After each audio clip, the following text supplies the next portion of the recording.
Good morning, all. We will start the lecture soon, so please turn on your camera.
One second, we will start the lecture, so please turn on your camera.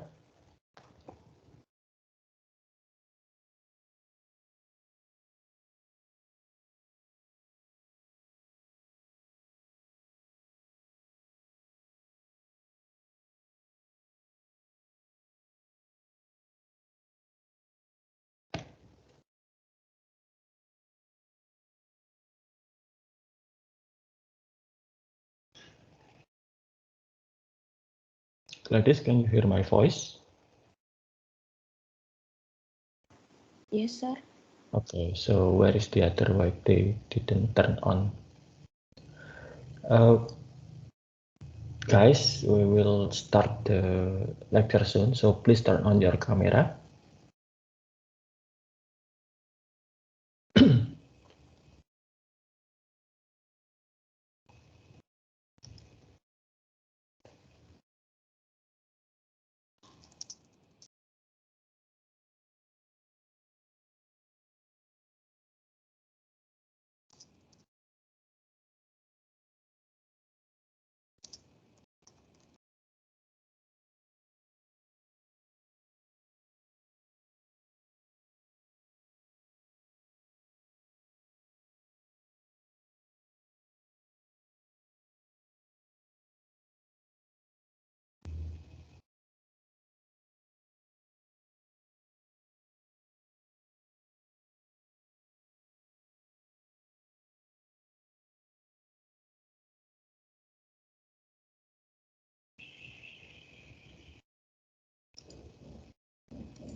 What's wrong with the other mic?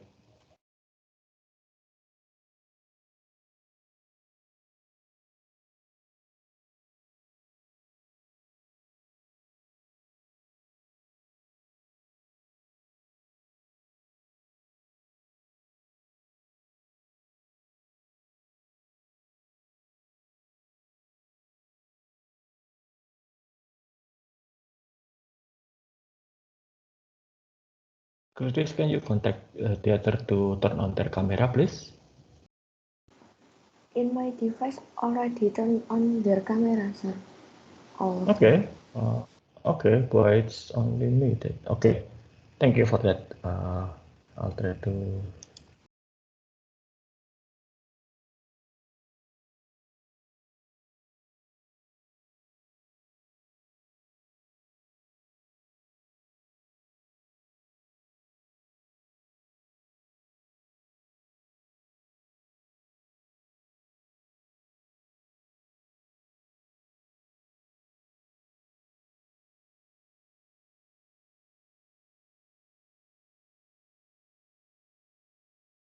Sir, you are muted.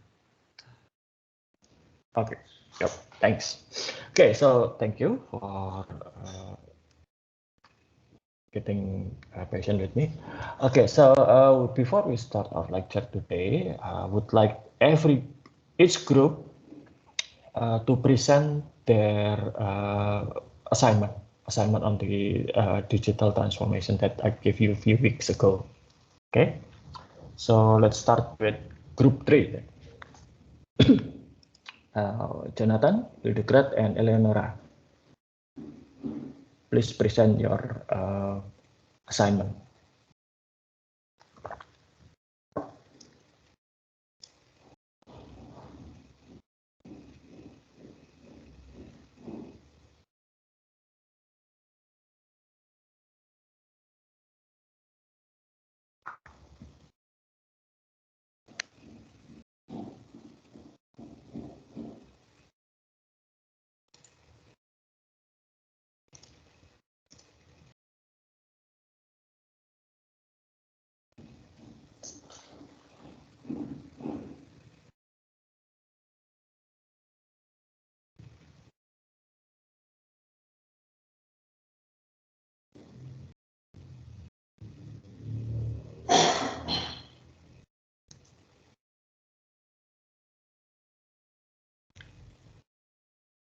Okay. Group 3? For Okay, sure.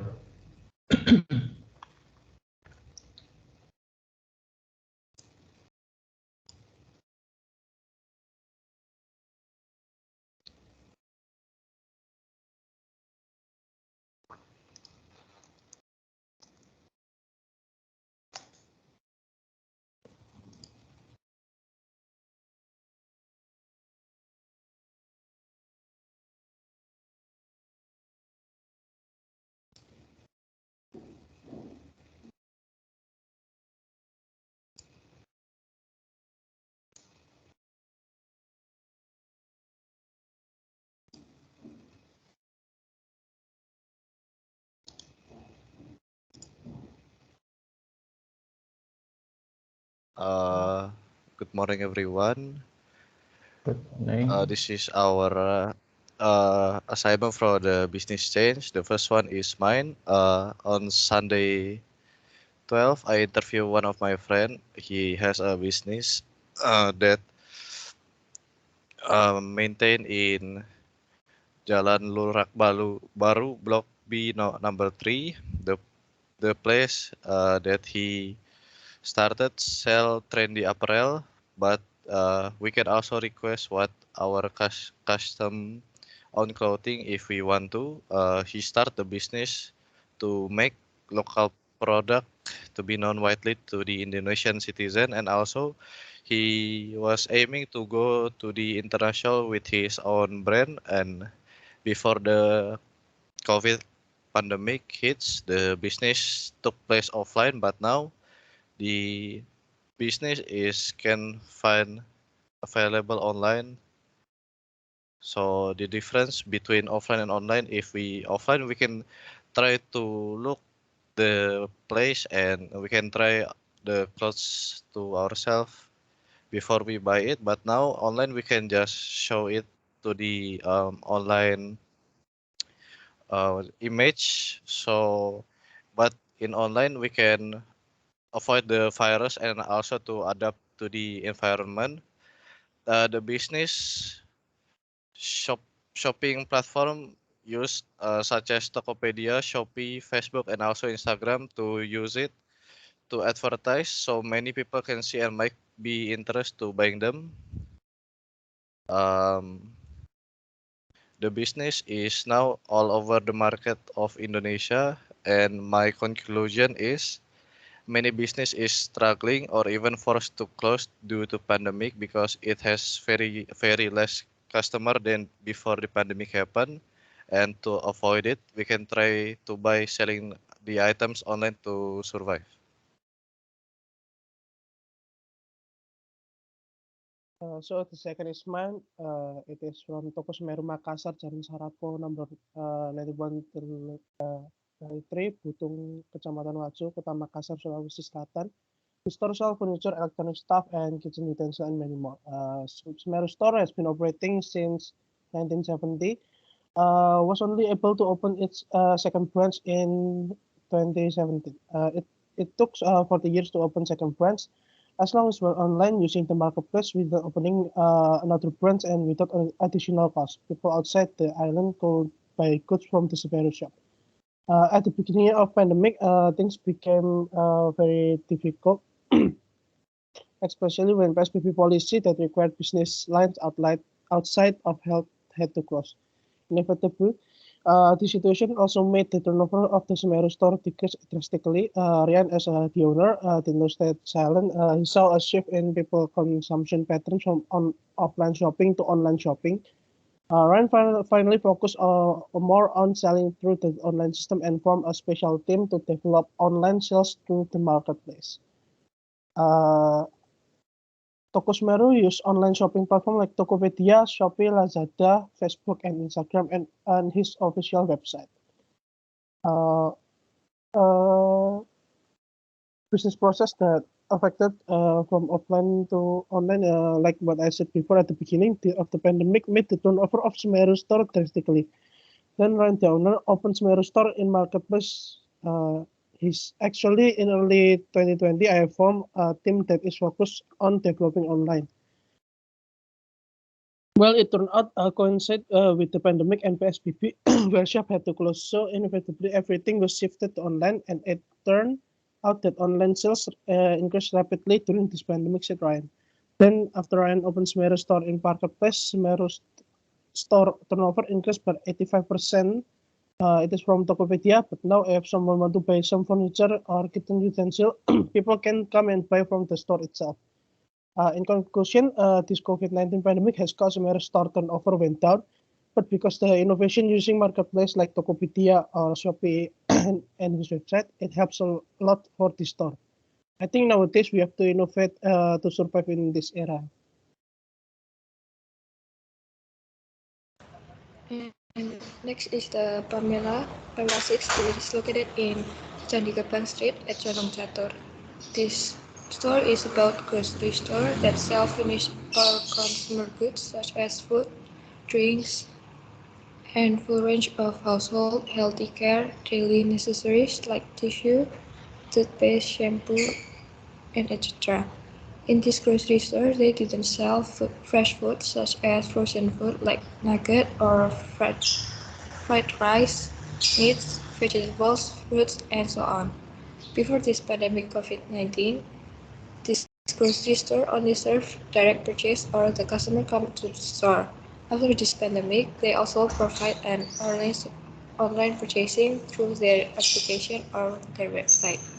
In the application or their website, the customer can order the desired item, but this store is still open for customer who wants to make purchase directly to come to the store.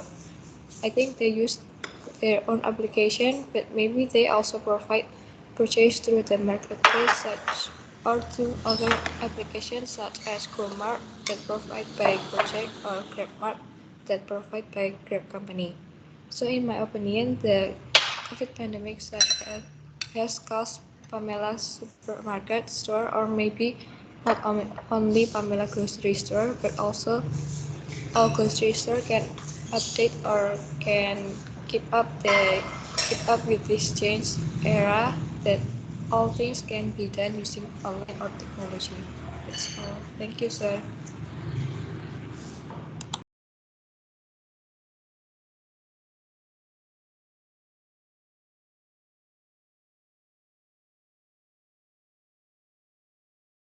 You're still muted again, sir.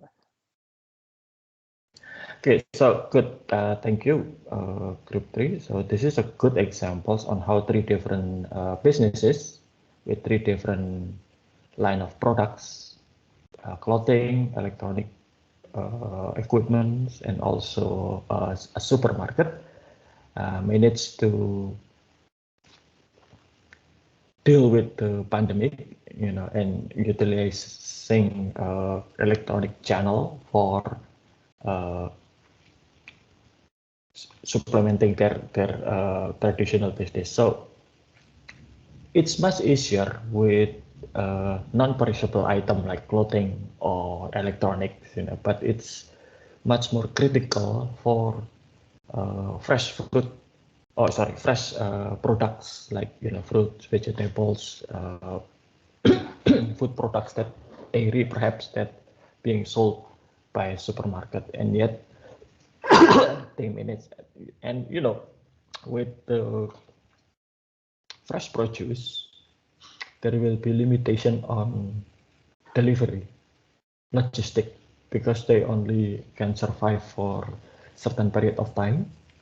And even if they use some kind of frosting technology, with refrigeration, everything, it will make the price getting higher and non-economical for them to sell. So, for example, if Pamela want to sell the product vegetables to, say, Surabaya, it might be a little bit uneconomical. Okay, thank you, group 3. So, group 2. Gladys, Pierre, and Jessica.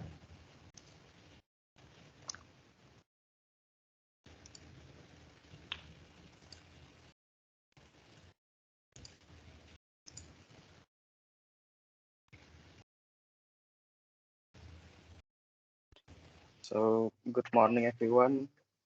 We'll present our group assignment for the first one is Pisang SMD. It is a small business in Samarinda that runs by my friend called Iing. Usually she sells in my school canteen, but because of the pandemic, she lost her place to sell. That's why she starts to sell online. For that, what she sells is banana nugget with many kind of flavor like cheese, Oreo, green tea, and etc. The business is beginning in 2018 when I was still in high school. Before COVID-19, she used to sell the banana in our school canteen. But when the COVID-19 began to emerge, the school starts to do online class, right? So she doesn't have a place to sell anymore. So the business stopped for a while in 2019, I guess. She stopped for a while. After a few time of thinking a way through, Iing starts to do online base sale from her home and do some promotion on Instagram. She also asked her friend to promote her business, and because of the change, it has a huge impact on her business because the market range is expanding, but the level of competitor is also higher. Therefore, the income that she has is lower than before. But she tries to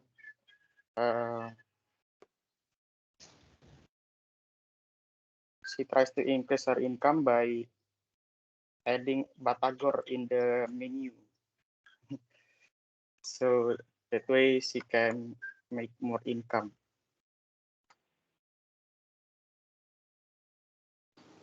Okay, the second one is Dava Jaya. So it is one of the small shops in my neighborhood in Jombang. So the owner named Ning, she sells a lot of things like vegetables, sugar, home cooking, and she also sells like trending items.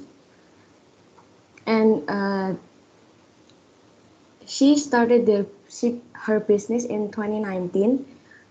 The store was based offline, which only targeted the neighboring market.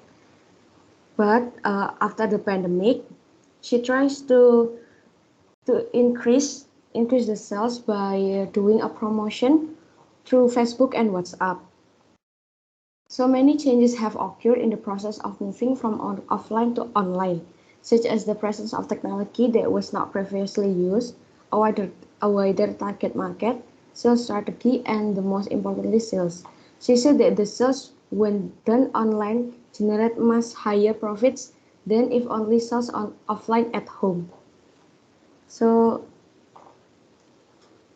the highest sales were obtained from the WhatsApp application.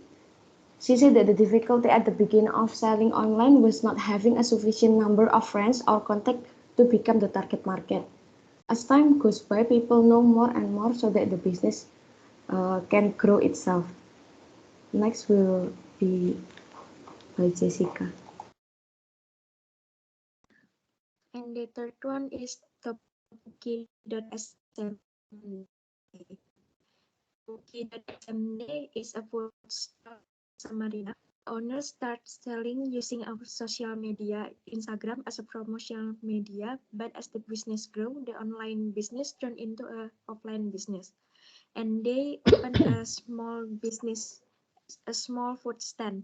However, in this pandemic situation, their business is starting to be affected, and their offline store is closed due to the pandemic policy to prevent the spread of COVID-19. Therefore, now they only accept online order using the pre-order system via their official Instagram and GoFood or GrabFood application. The business process affected by the pandemic situation are sales and human resource. That's it, sir. Thank you. Okay, thank you. Well, this is interesting, the case of the small store that usually they only have 1 to 2 kilos chili, and then suddenly they increase to 50 kilos of chilies being sold. Yeah, well, sometimes with traditional sales channel, you only met with face to face with the people, especially if you have small mom and pop store in your neighborhood, then it will only reach your neighbors. But I had another example here in Jogja that there is a small store that being they always running out of egg for some reason. One of the best sales item in their store was egg. So every day the owner will update the availability and the price of eggs, and then within 1 or 2 days the inventory will be sold out. And I don't think that happened before. So it's just happened recently. I don't know why. Perhaps people suddenly have fascination about cooking or having eggs, but that's also the case. Okay, thank you, Group 2. So now to Group 1. Maria, Vincentius, and Lovely.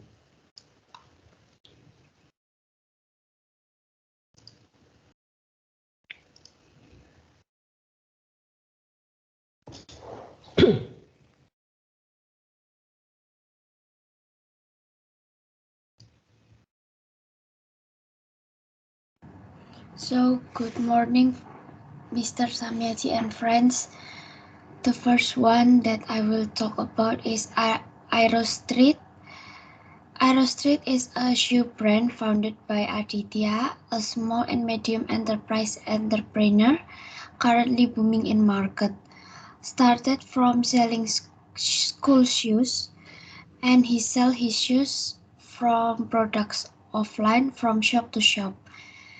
And after working offline for 4 until 5 years, Aditya decided to sell his shoes through the Shopee platform.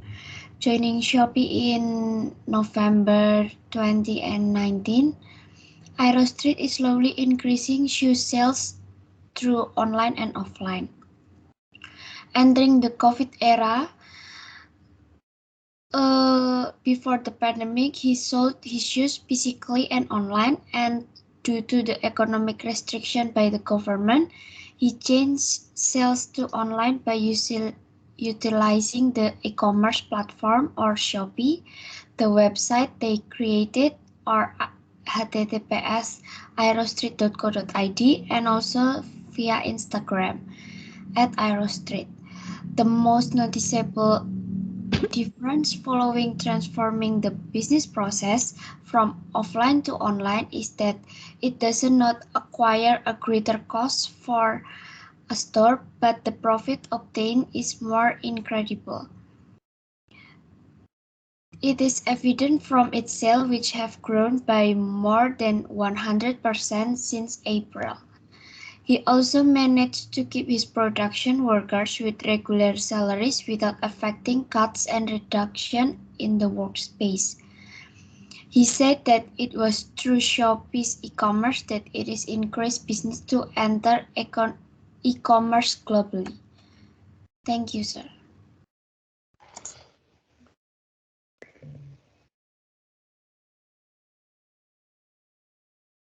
Okay, next is Kaloka Pottery. Kaloka Pottery is a pottery business that focuses on producing and selling pottery. It is started by Francisca Puspitasari as the owner. At first, the formation of Kaloka Pottery was based on the desire and intention of Francisca to become a successful person. Without the capital, without the knowledge and skills, she started and start her career in 2016. Although she often felt the persistence of Francisca Puspitasari did not make her back down to realize her business idea, namely the ceramic business. Francisca Puspitasari started by making ceramic design and then the product make the product in someone else's workshop. After studying and having sufficient ability, Francisca Puspitasari ventured to open a new shop located in Bausasan Ali.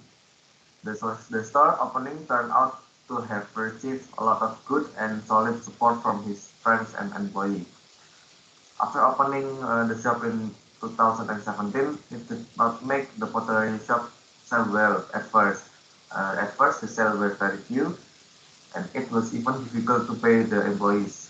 This incident almost made Francisca Puspitasari give up. However, orders began to arrive in large numbers one day, and even foreigners began to see and buy products from Kaloka Pottery. It turns out that the cause of this is social media. Social media, especially Instagram, has helped and saved Kaloka Pottery business. And with the current COVID-19 pandemic, the Kaloka Pottery business is temporarily closed its offline store and focusing more on its online store, which certainly has a real impact on Kaloka Pottery business. But by further expanding its business through social media and to online stores, it has proven to date with closer and of online store, but Kaloka Pottery can survive until now. I think that's all there.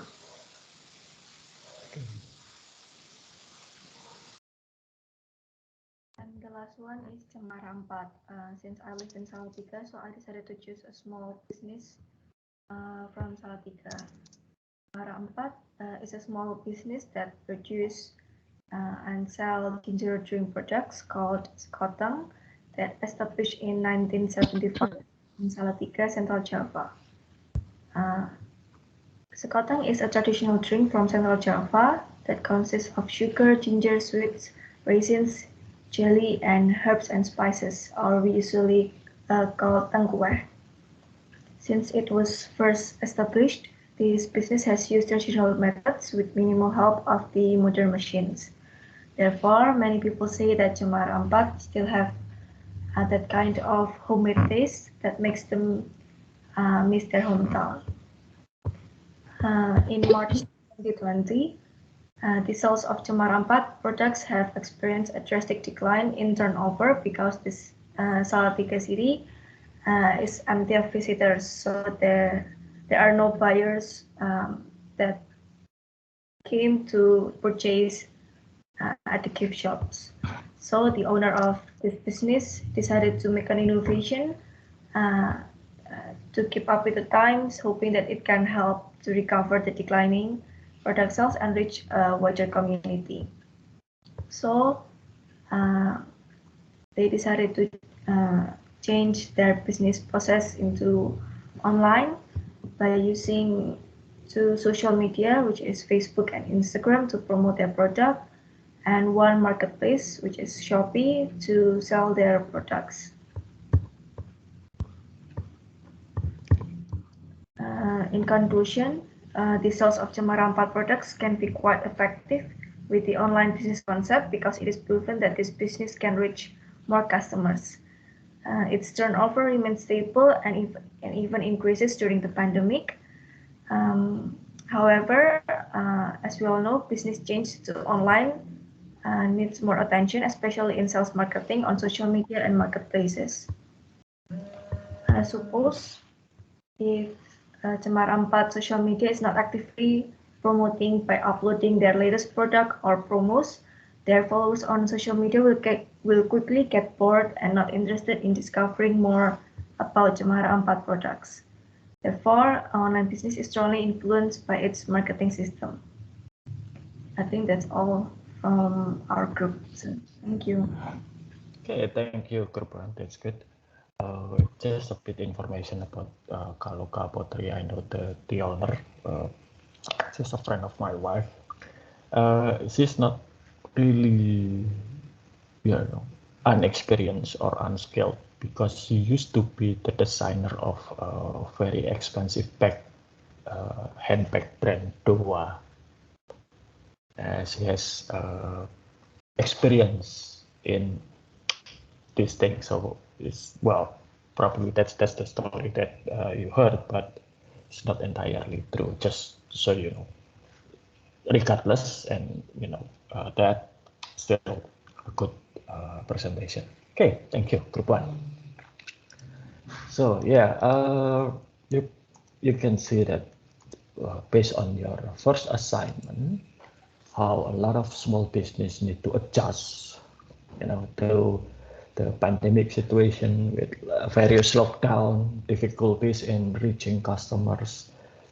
If they insist on still, using traditional channel for conducting business, they probably will have very difficult time today, especially after the pandemic run for more than a year. Some of them actually have to switch to other business. I know this one small business that sell. They sold T-shirt with a picture of Javanese culture profiles, wayang, for example. Like what few of them that if I'm not mistaken, it's called Srika.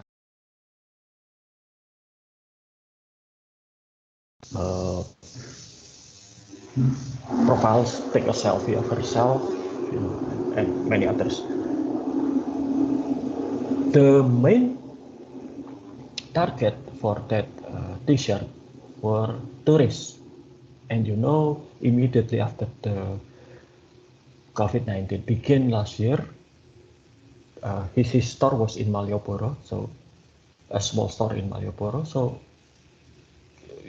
Yogyakarta and many other cities implemented lockdown. Malioboro was closed totally, so there were no tourists. Yeah, and more than 90% of his sales was from tourism. And if you're business person, you have business, you have companies, you are not only responsible for yourself or your family, you're responsible for the life and living of other people's and other people's family. Your employees, your employees, for example. Okay, so what happened with this cartoon?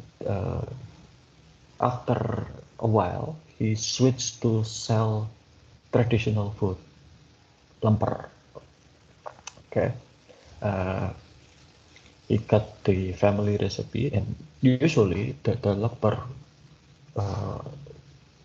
only made on special occasion, near around the Idul Fitri holiday, for example.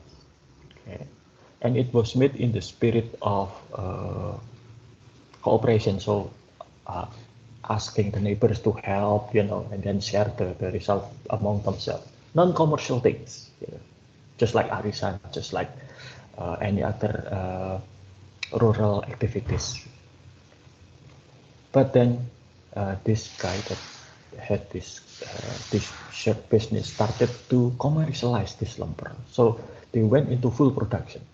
So nowadays it's quite good because they able to find a way to froze the lumber and send it to other places.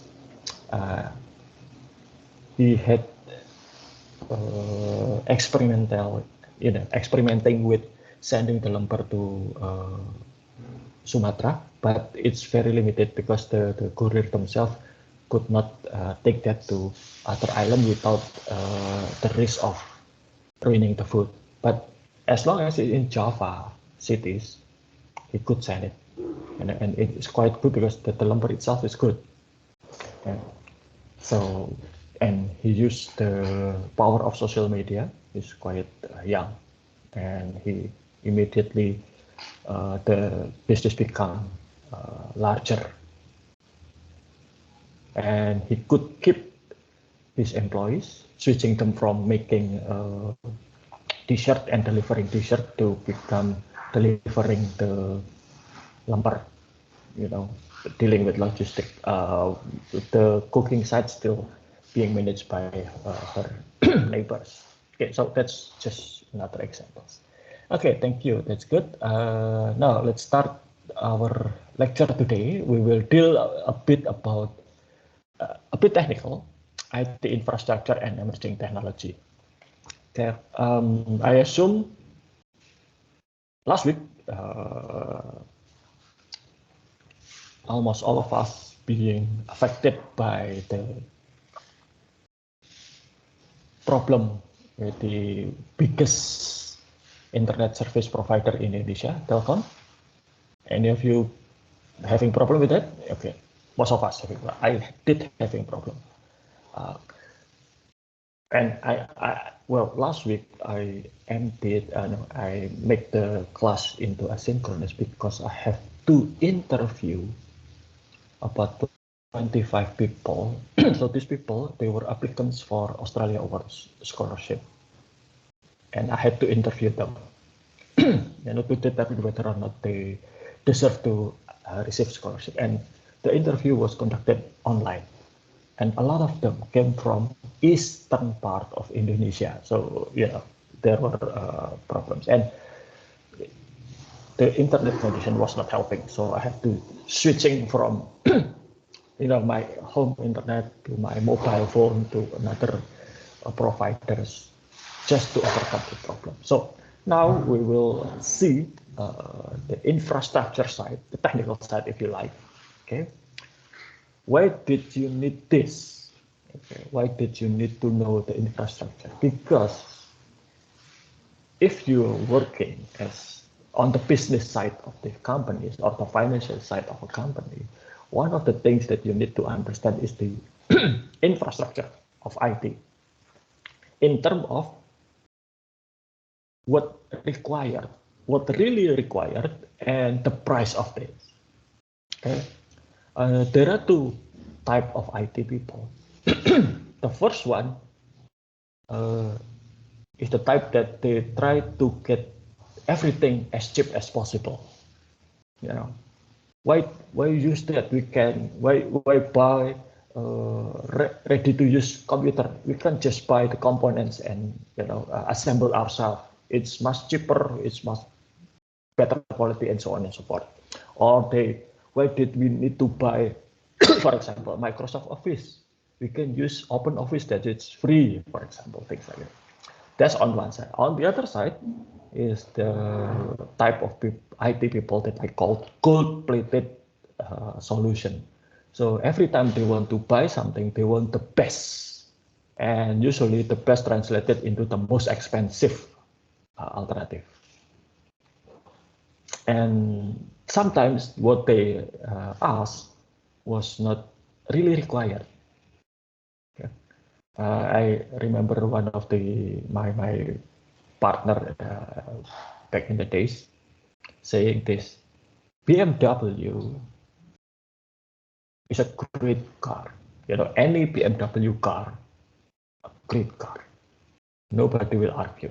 It's expensive, it's comfortable, you know, it's luxurious, and so on and so forth.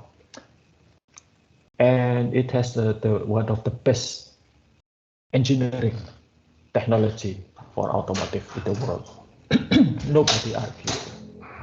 However, if you want to move sand, or if you want to move building materials like bamboo, steel rods, cement, you know, small stones, where did you use BMW? Use trucks, use pickup, you know, ugly broken down pickup. You don't use BMW. So it depends on what do you want to do. Then you need to acquire proper tools for that, and that applies to IT. If you just need something to type on using Microsoft Word, why did you need 60 million gaming laptop, for example? If it's just for school, you know, junior high school, then why did you need 100 million business laptop? However, if you're an executive traveling and your work could not be delayed, then you need a very reliable business laptop, and reliable business laptops always translated into expensive product. Okay, you don't want, you know, in the middle of the meeting and then your laptop suddenly broken. You don't want in the middle of conference call, business conference call that worth billion of rupiah, and then your mobile phone suddenly just stop working because of cheap products. You don't want that. Okay, so that's why you need to understand the infrastructure. You need to understand, yes, sometimes we need expensive things, but then again, at the other times, we don't need that expensive things. Okay, and speaking about expensive, this is our domain as accounting graduates later for you. If necessary, then spending billion rupiah might be the best option. Yeah, don't scheme on that. However, if not necessary, don't spend more than what is required. Okay, let me share my screen.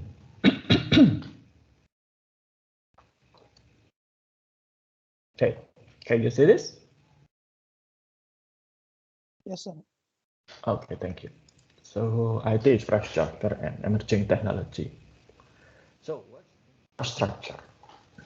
IT infrastructure is a set of physical devices and software sorry, required to operate an enterprise. So there are computing platform that provide computing services, you know, the computer itself, laptop, desktop computers, sometimes mobile computing like tablet or smartphone. Physical facilities, you know, electricity, for example, or in some places, if you have the system that worth billion of rupiah, you might need air conditioning. You might need security, physical security, like lock, office security card, things like that. And then IT management, education, and other services. Okay. Sorry. So if you look at the history here, starting in the 60s, there was mainframe, and then the era of personal computers, where each household can afford to buy computers. Small business can afford to buy computers, while the mainframe era here, only a big company like Pertamina or Garuda that can buy computers. And then personal computers starting to be connected to each other, the networking era, and then come the internet. Not only we connected to each other within the same room or the same house or the same building, but we connected with each other in the other part of the world. And now we deal with the cloud. Okay, so I'll deal with that later. I'll explain to you later.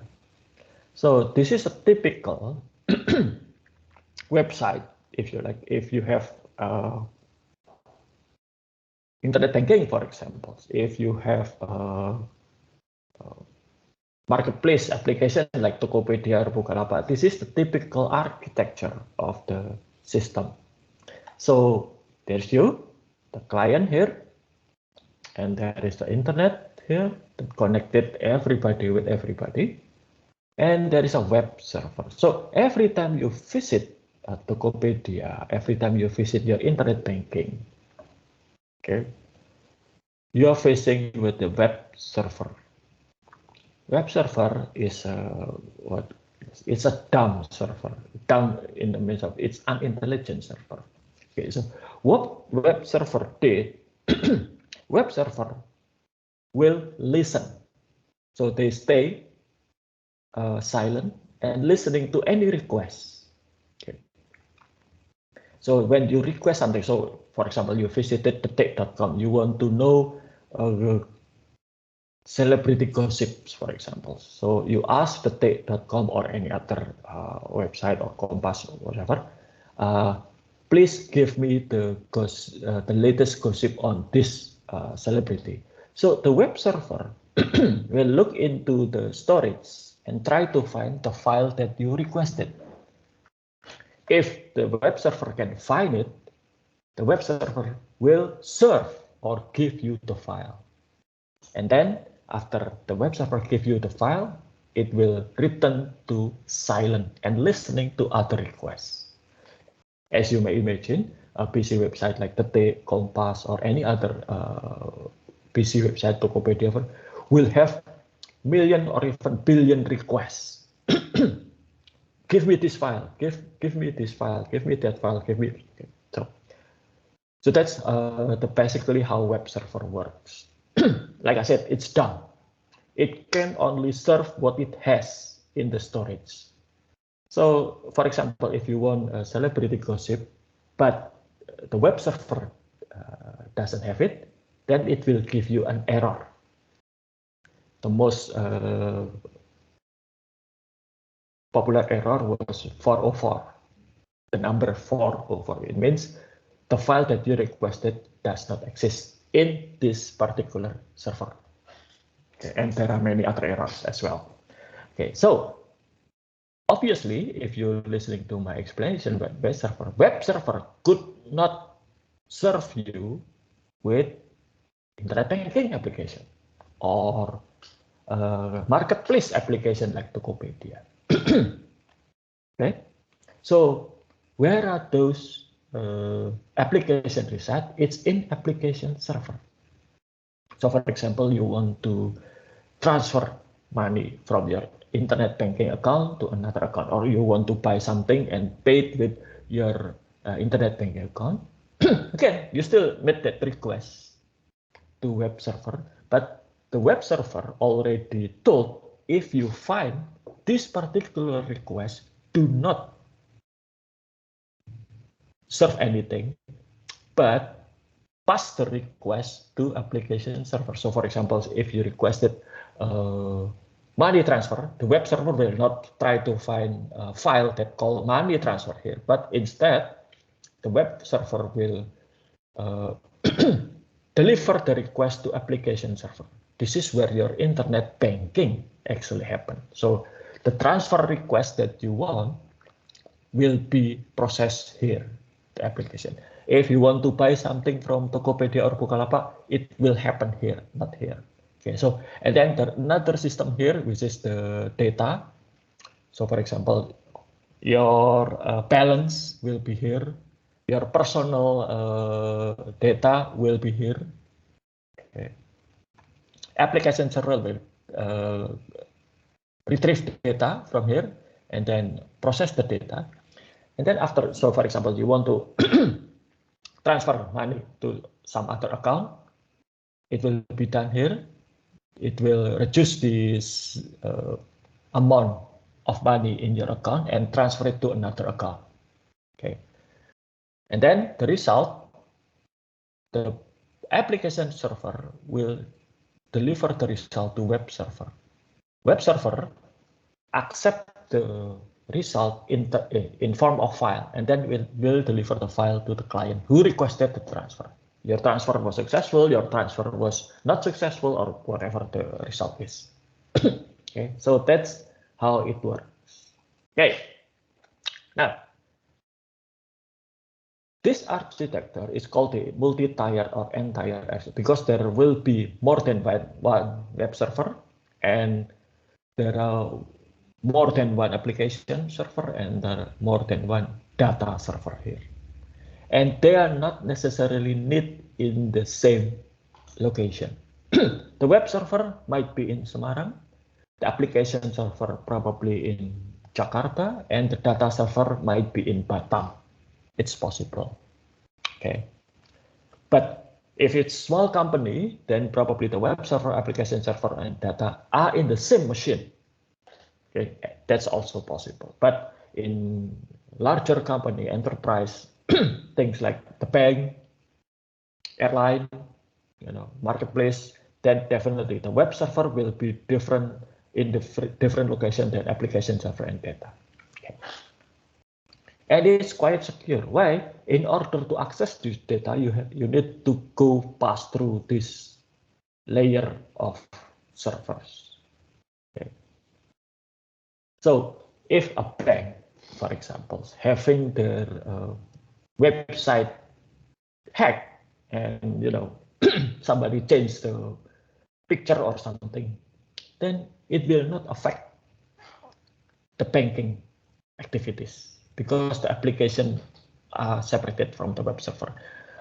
Many years ago, somebody able to hack into Telkomsel web server and put a poster there. So the hacker supposedly make a protest, objection because of the he thought that Telkomsel prices are too expensive. So he expressed his disappointment by replacing the front page of Telkomsel website with a poster protesting the high price, the expensive price. What happened with all the other Telkomsel services? Nothing. People can still make a call. People can still browse the internet using data package. People can still pay the bills. People can still buy package, and so on and so forth. Why? Because it's separated from the web server. So if the security breach only happen in web server, the administrator will only need to take this web server. If it's only one web server out of 100 they only need to take one server, and the other will take over immediately. So that's why it's quite secure. Okay.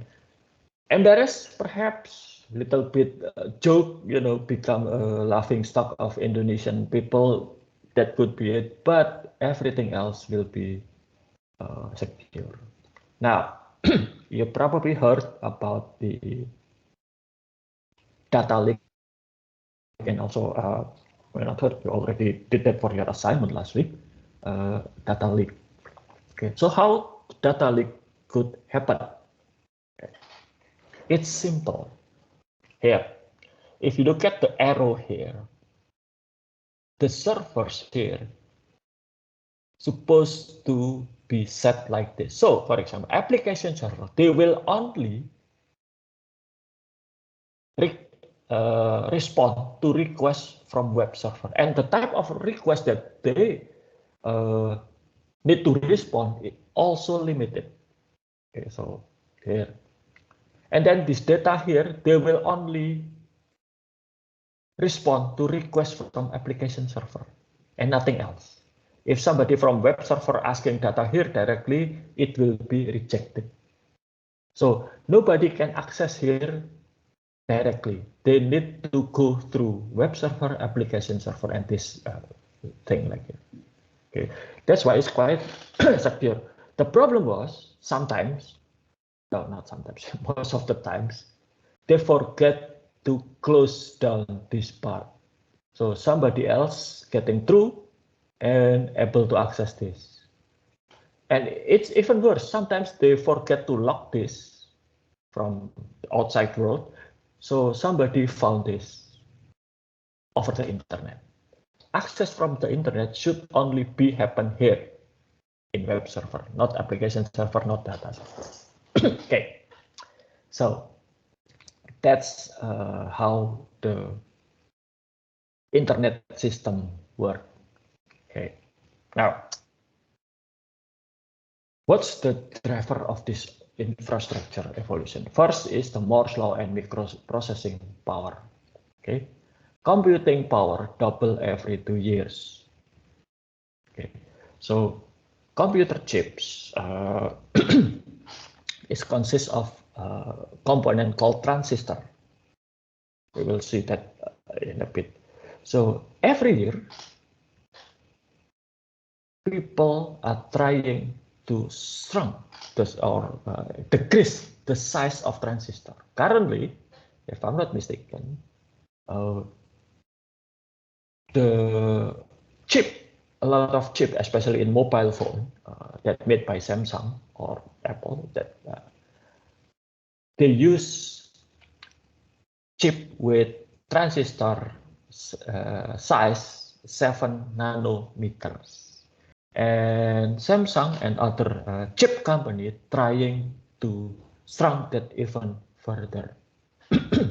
So why shrinking the size of transistor become necessary? First, the smaller the transistor, you can put more transistor at the same place. You know, if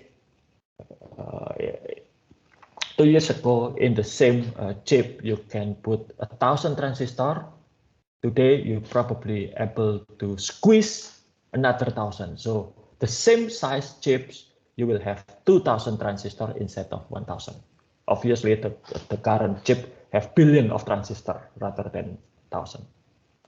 So smaller transistor also consume less power. So with cramming smaller and smaller transistor, you can get bigger computing power because more transistor, and also less power requirement. And that will translate into longer batteries. Okay. Now, the problem with this approach called the Moore's law, the computing power doubles every 2 years, is actually coined by Gordon Moore, one of the founder of Intel, one of the biggest chip producer in the world. The problem with Moore's law is the materials used to make chip. The material is silicon, and silicon will be able to be shrunk if it's not smaller than the size of silicon atom. You know, so you can shrink the transistor smaller than silicon atom, the size of it. So that's they will hit the limitation soon. Okay, so what's the answer to that? Nanotechnology. They try to find another materials, another techniques for creating chip, not using silicon. Okay, so the law of mass digital storage, the amount of data being stored each year doubles. Okay. Look at how many pictures you upload to your social media, how many videos you upload to your social media, how many posting you made in your social media. You know. Not only that,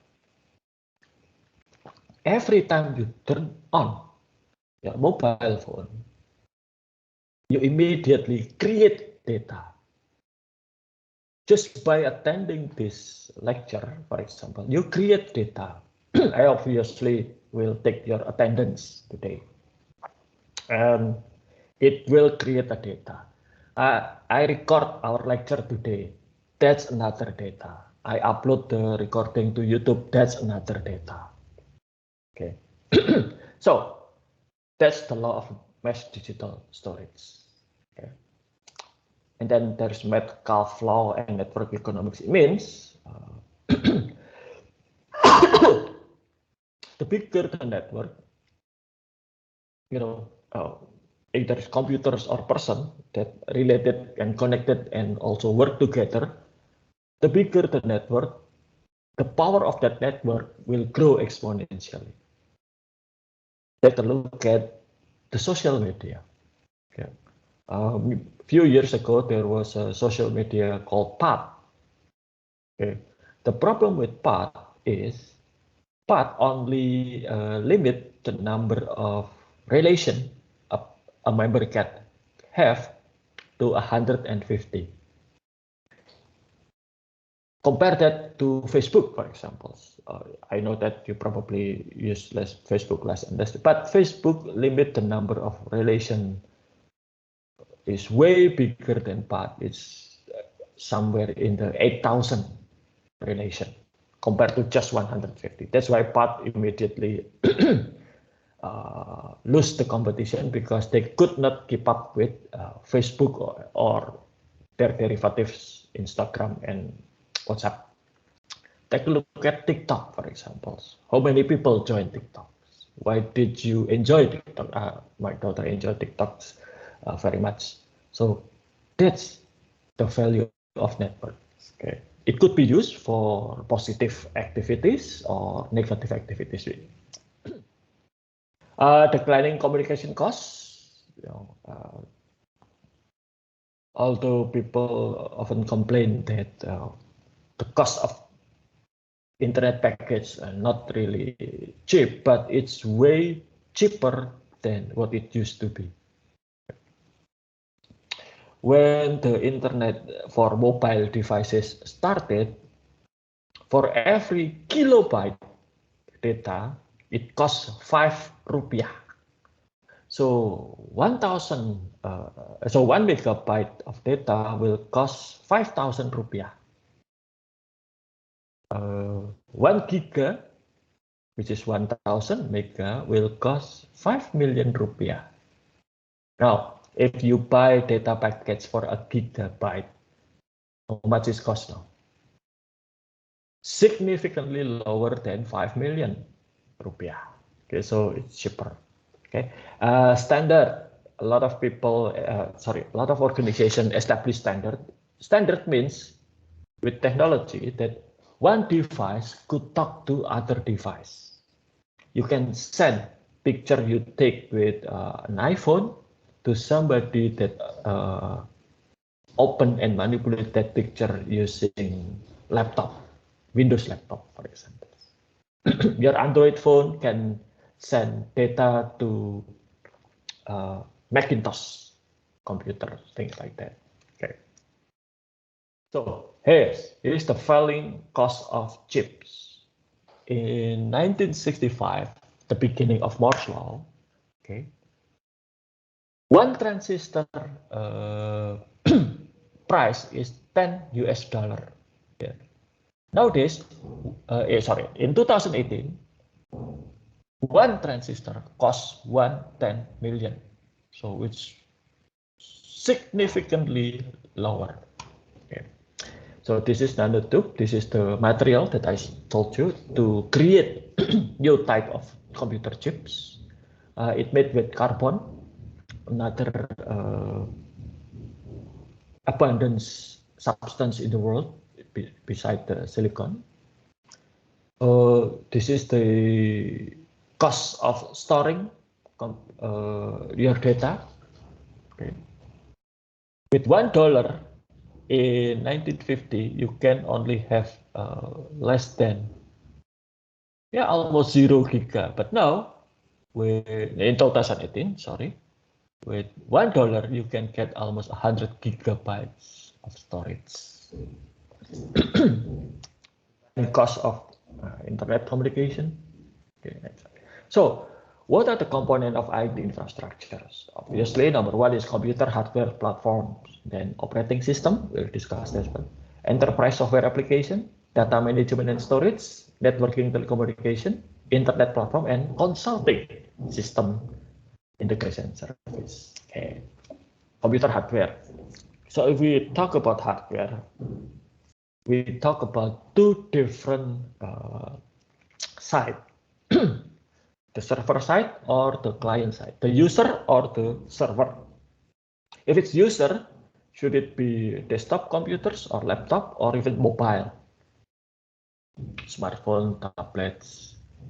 More and more, our daily jobs could or tasks could be done using smartphone or tablets and less with desktop and laptop. Before the pandemic, the sales of computers, desktop and laptop are actually on the decline.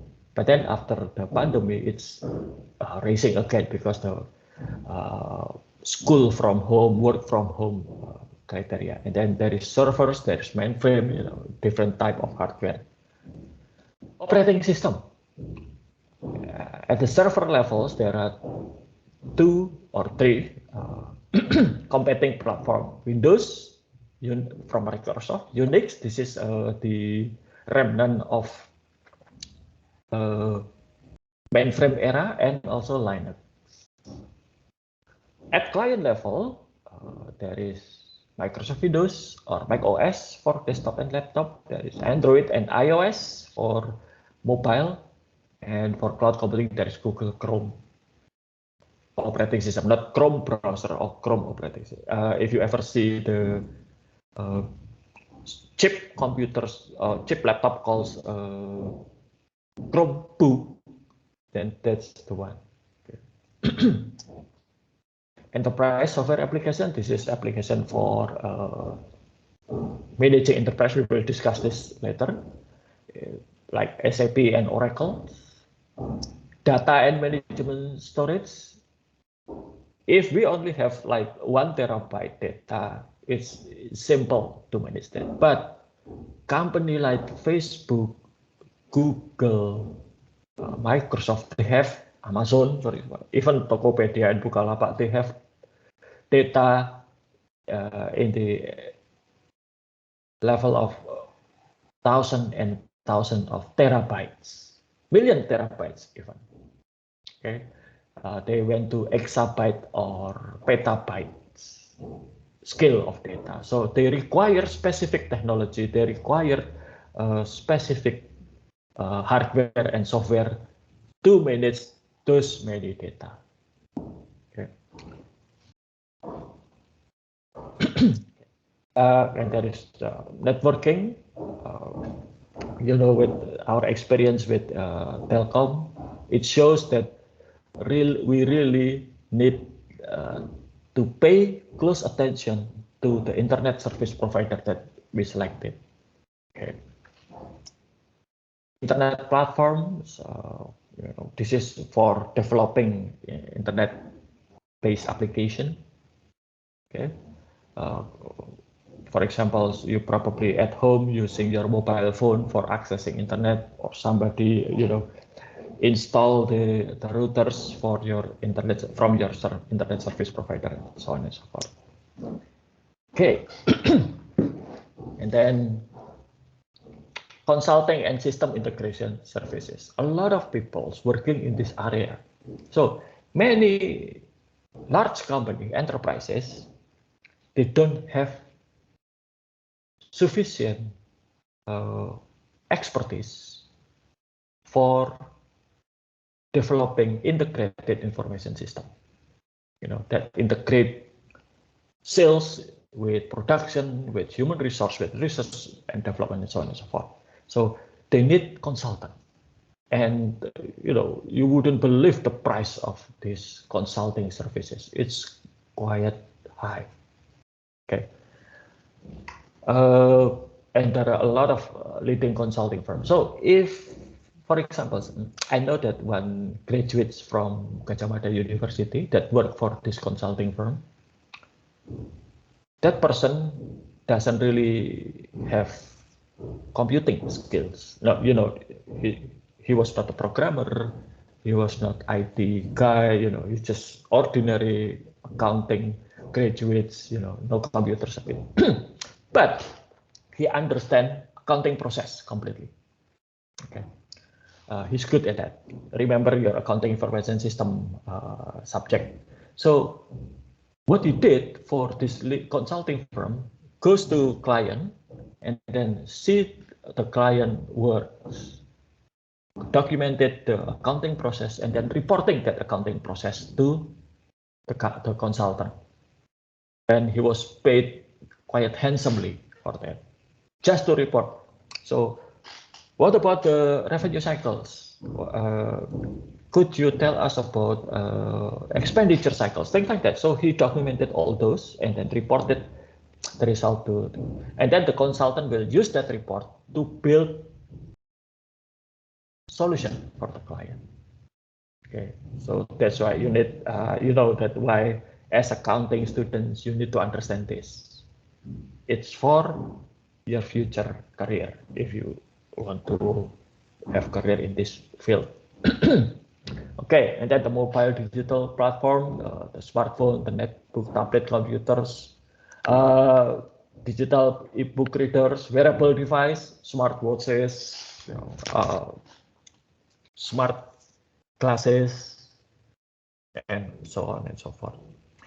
Even this one, the headphone that I use is actually there is a small computer chip inside that manages this, and it can communicate with the vendor, you know, the manufacturer.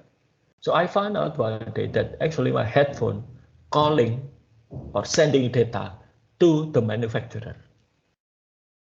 Okay. The wearable device. Smartwatch did the same. I had the robot that can sweep and mop the floor. They also send data to the manufacturer. Okay. So consumerization of IT and bring your own device.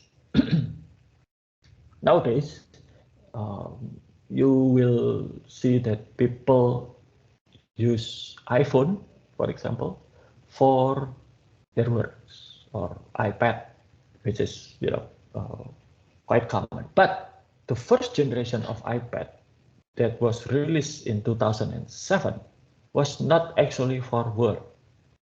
Steve Jobs designed for iPhone actually for lifestyle. Okay, so it's for personal use, for taking pictures, connecting with your friends. It's not for business. In 2007, business mobile phone was BlackBerry.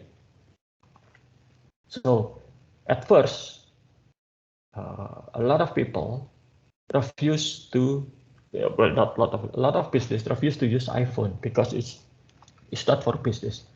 Remember the former U.S. President Barack Obama? Okay, Barack Obama was not allowed by Secret Service to use iPhone because iPhone was not secure. So what did Barack Obama had? Barack Obama had a special version of BlackBerry that made for him. Okay, secure.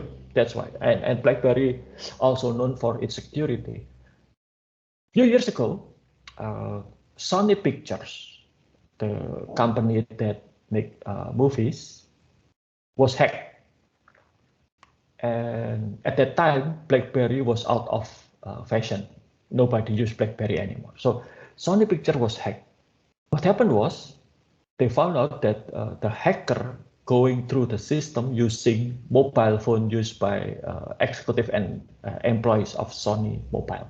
So what happened? All the executive were instructed to stop using their mobile phone, and Sony Pictures gave them BlackBerry for communication because BlackBerry was secure. But then again, it's not fashionable enough for the current generation, so it's out of business. Okay, so what are the another trends in computer hardware platform? It's quantum computing. Okay, I always had hard time to explain this about quantum, but okay, you remember transistor? Okay, at the basic transistor work with this mode. It's on or off. At one time, transistor could only have on or off condition. If it's on, it's not off. If it's off, it's not on. Okay, so you understand. And if you remember binary number 1 and 0, that's actually represent on and off state of a transistor. Now, with quantum computing, one transistor could have on, off, and on or off at the same time. So at one time, they could have those 3 different states at the same time.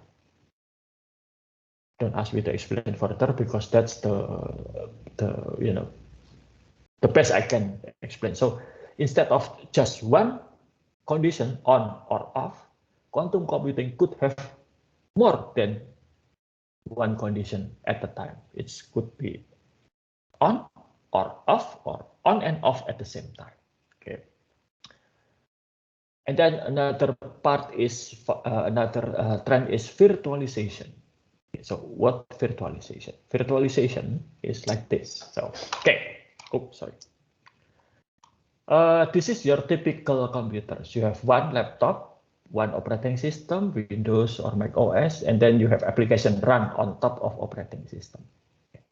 So there was a research to find out that computers in a company, servers especially, used by any company, the utilization was so low at more than 80% of the every time, all the time.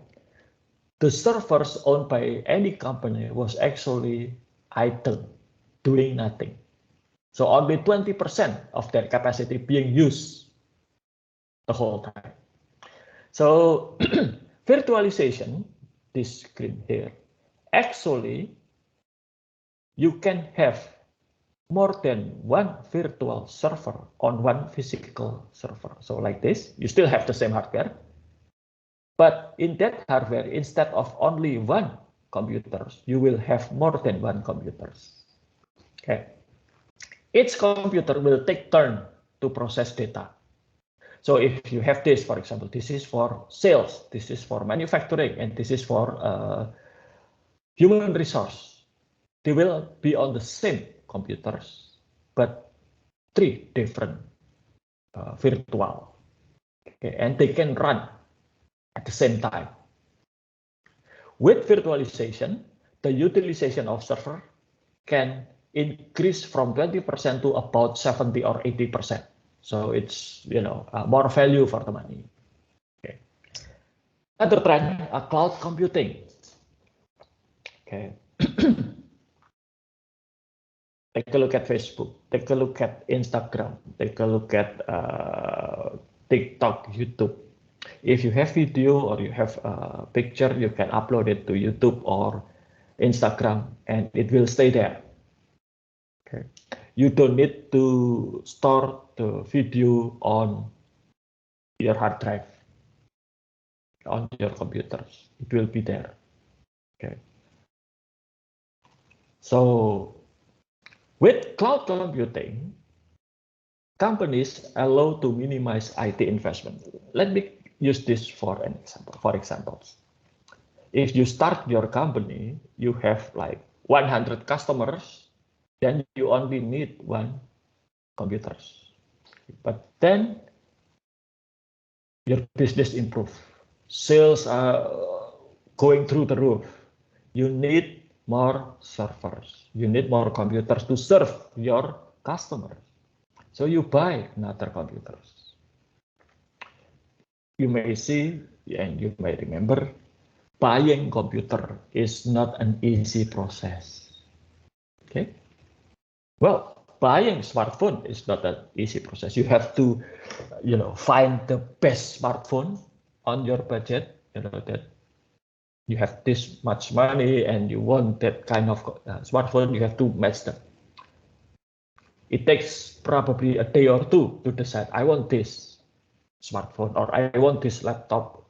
And then you try to find a seller who had that laptop, negotiate prices and everything. And then after that, you pay, you get your laptop or smartphone.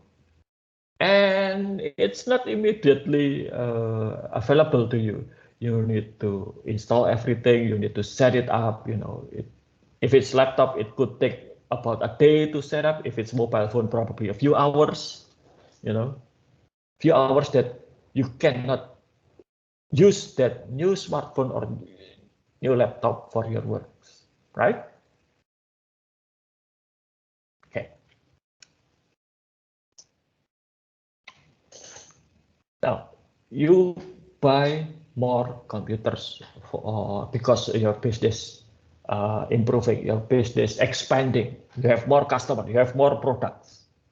And then pandemic hits. Sales are plummeting. Like you're probably aware that about your assignment. Everybody just reduce their business. Okay. What about the computers that you already bought for serving customers? Initially, you have 100 customers, one computer is enough. But then you have 1,000 customers, you need to have 10 computers. And now you return to 100 customers. You only need one computer, and yet you have 10. What should you do with the 9? In accounting, even though only one computer being used, the other 9 still incur costs, depreciation, and any other costs. So even though the 9 computers are not being used, they still incur costs. Okay. And that's why a lot of people then move to cloud. With cloud computing, for example, for my class in database management system, I use cloud computing. I use Amazon Web Service. What I did was I select a package, one server, one computer, few clicks, and then in 15 minutes, it's ready. I set it up. And if I need more computers, I just need to ask Amazon, give me another computers. Then I will have 2 computers in just a few clicks. If I need 100 computers, I can do that. As long as I have the money and I can pay, Amazon will be happy. And then, what if the business starting to go down because of the pandemic? Easy, because I pay Amazon service, those servers, on monthly basis. If it's next month, I have less customer than this month, then I will cut the rent for that 10 computers into just one. Okay, so it's just like renting something. You need one, you rent one. You need more, you can rent more as long as you can pay. But then if you need less, you can rent less. Okay. So with this type of arrangement, IT investment could be changed into IT variable costs. So used to be you have fixed asset computers, and also you have operating costs for that fixed asset. Nowadays you only have operating costs. You pay what you use and nothing more. Okay. However, there is a drawback: security and reliability. Okay. What if the internet connection getting problem like what we have last week? what if, somebody acquire Amazon, for example, and then they decided to sell the data? That's become a concern. Edge computing, things like that. So this is a cloud computing. Okay, if you look at it, this is the Amazon Web Service.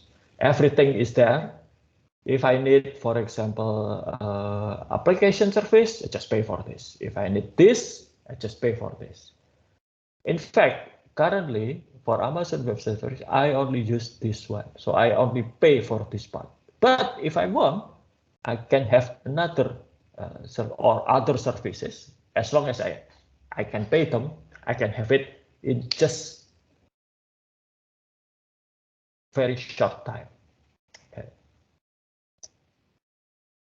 Now, another problem with computing, especially if you have a powerful computer, is electricity. Okay, power consumption. With computers, the problem is not only power being used for running the computer, but also power used to cool the computers. You know that your laptop or your desktop computer have fans. Some of you, if you have fancy computers that have liquid cooling, okay, that requires power to run. Okay, and that become a concern because huge computing facilities like the one that owned by Google or Microsoft or Amazon, they consume large amount of electricity per day. And that's become a problem if the electricity came from unclean sources like coal, power. Google's nowadays, Microsoft, Google, and Amazon, they targeted to be carbon negative.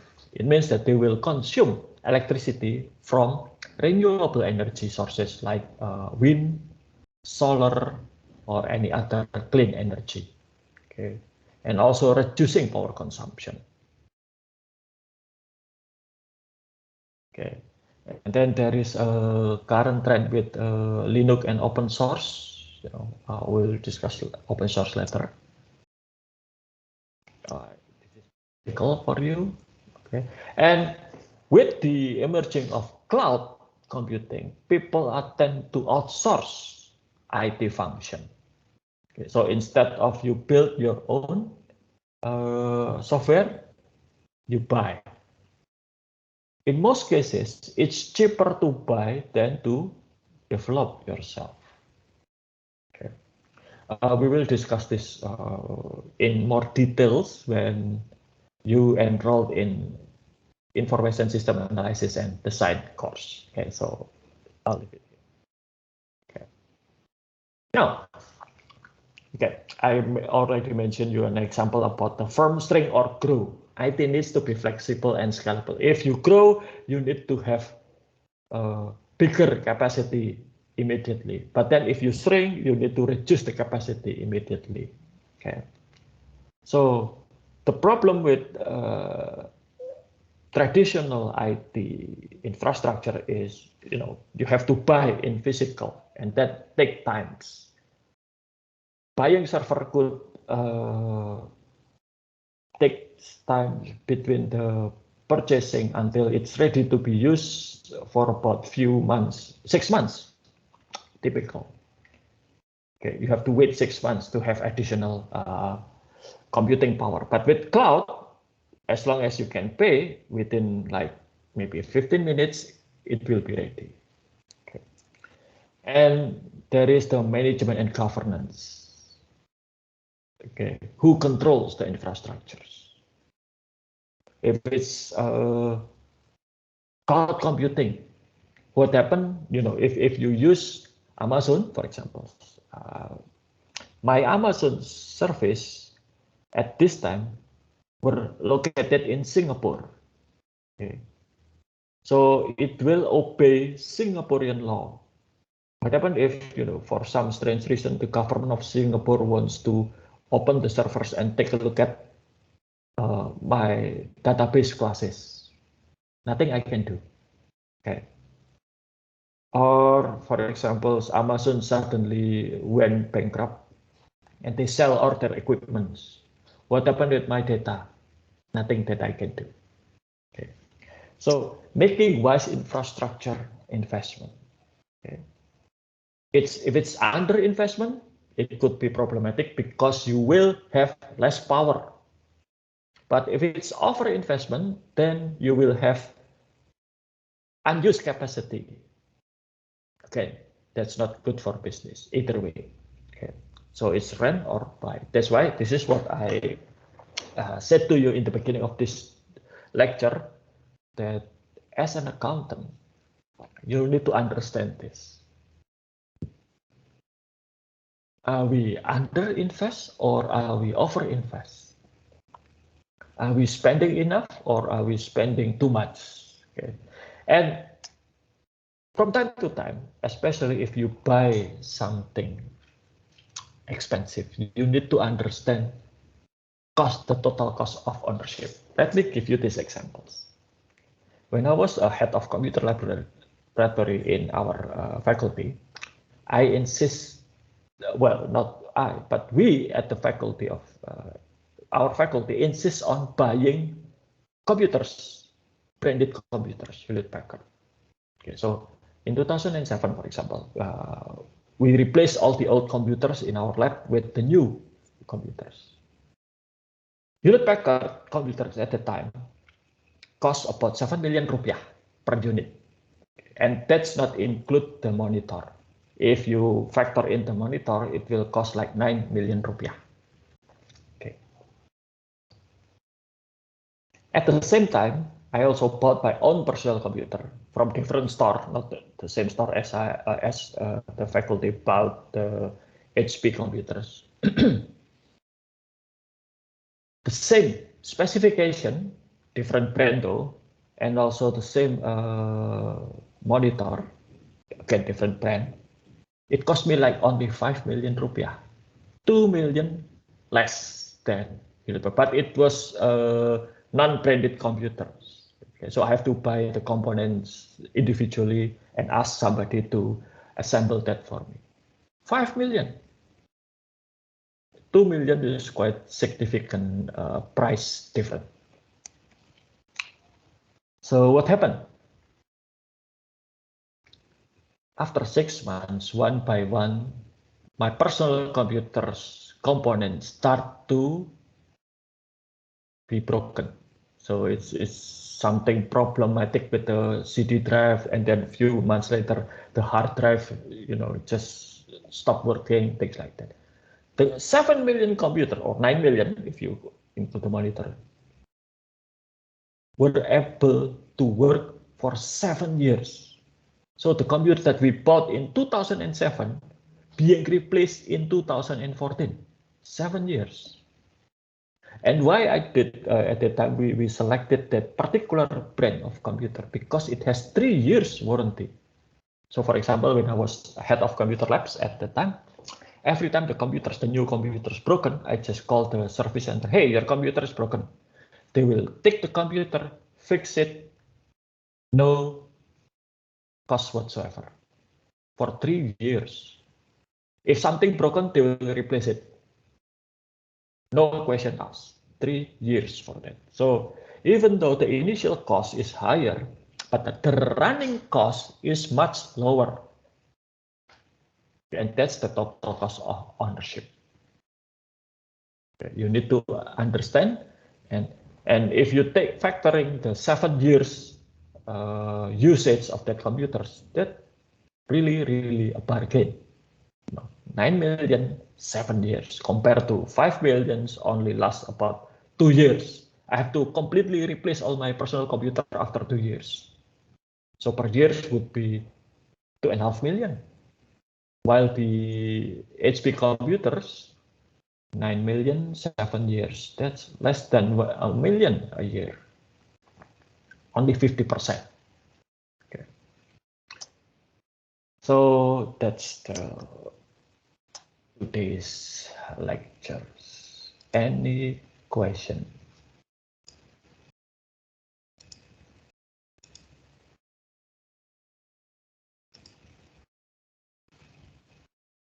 No? Okay. So that's it for today. I'll give you another assignment next week. So be prepared for that. Again, this will be a group assignment, and again, you need to observe something. Okay, so get prepared for that. Okay, if there is no question, that's it for today, and see you next week. Thank you, sir. Have a good Thank day. you, sir.